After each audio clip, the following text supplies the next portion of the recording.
Dobar dan vsem. Poglejmo zdaj zvezo med navorom ali momentom in vztrajnostnim momentom. Torej, zveza je ta, navor je vztrajnostni moment krat kotni pospešek, to je ekvivalentna formula v primeru vrtenja drugemu Newtonovemu zakonu. Sila je masa krat pospešek. Kaj pravi drugi Newtonov zakon? Če mi vlečemo neko telo s silo F, neko telo, ki ima maso M, ji podelimo pospešek A. Tukaj je nekaj podobnega za vrtenje. Če mi damo nek navor sile M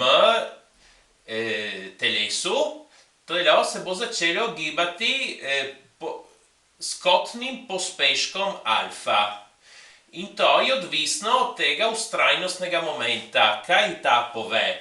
Torej, ni odvisno samo od mase, ki ga ima telo, ampak tudi ta vztrajnostni moment nam pove to v bistvu, kako so te mase porazdeljene okoli vrtilne osi.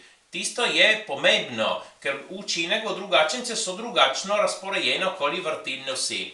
Torej, naše telo si ga lahko zamislimo sestavljeno iz mnogih majhnih mas, M1, M2, M3 in tako naprej. Vsaka ima določeno razdaljo do vrtilne osi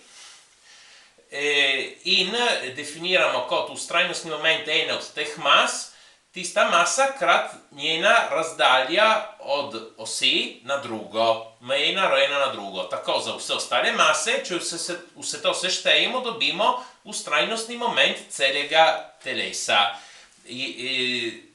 Ki torej vidite je odvisno ne samo od mase, ampak kot sem rekel od tega, kako so razporejene blizu ali daleč od osi. In je zelo važno, da ta vztrajnostni moment ni odvisen samo od tega, kakšno obliko, kako je razporejena masa v telesu, ampak tudi od izbire vrtilne osi. Ker če imamo isto telo in napravimo, da se vrti okoli ene druge vrtilne osi, bo imel drugačen vztrajnostni moment na splošno.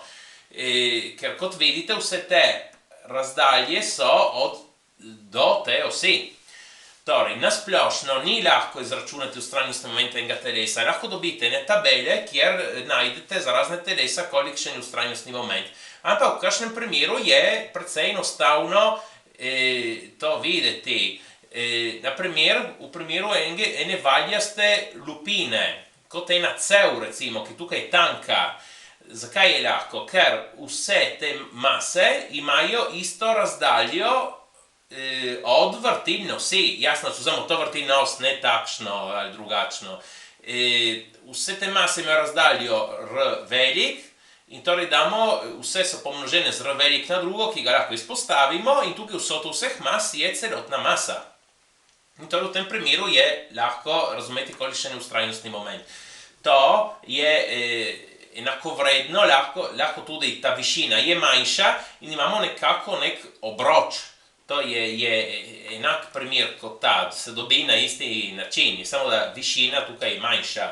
Torej, kot sem rekel, druge dobiti v tabelah, omenim samo en primer od valja, ki je poln. Tukaj je bil nekako prazen valj, tukaj je poln valj in njegov vztrajnostni moment je polovica od tega, kar smo komaj videli v tem primeru praznega valja. Ena polovica mr na drugo. In tudi tukaj lahko mislimo, da ta višina manjšamo dosti in dobimo to, kar bi lahko bila na primer oblika enega kovanca. Merska enota od vztrajnostnega momenta, katera je, ker mi množimo eno maso z eno razdaljo na drugo, je kilogram krat meter na drugo. Torej, nam manjka še, da pogledamo ta kotni pospešek. Ko sem napravil nekatere videe o enakomernem kroženju, nisem govoril o kotnem pospešku. Prav, ker je bilo enakomerno kroženje in kotna hitrost je bila zmeraj ista, ni bilo pospeška. Tukaj se govori prav o tem, da je pospešek, da je sprememba kotne hitrosti. Ampak, zdaj, da ne bomo šli v ne vem kolikšne detajle, pogledamo, da s formulami ni tako težko v resnici. Je nekaj podobnega kot gibanje po premici, enakomerno pospešeno gibanje po premici, so podobne formule. Torej, mi vemo, da navaden pospešek je sprememba hitrosti deljeno čas tiste spremembe. Torej, koliko hitro se spremeni hitrost. Torej, v minus v nič v lamino t in ta formula se večkrat obrne tako, da v je v nič plus a krat t. In tukaj kotni pospešek definiran v bistvu na isti način, nam pove, koliko hitro se spremeni kotna hitrost. Namesto navadne hitrosti imamo kotno hitrost. Torej omega minus omega nič uljamljeno t in tudi ta se obrne na isti način.